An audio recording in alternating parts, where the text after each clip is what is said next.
chim sâu chính khmer sharum shanen ngawat laslem tang ha mengalashe tang uji subala ben honiaka ben sinjonga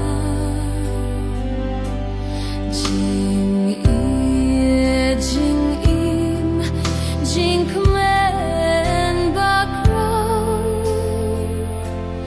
jisu mei ai hana jing suk jing ja thait nga lawat yang mei pun sin ngaklet ben ban jing it jong mei atrai yang kam shim lende tang uji subala ben honiaka men sinjonga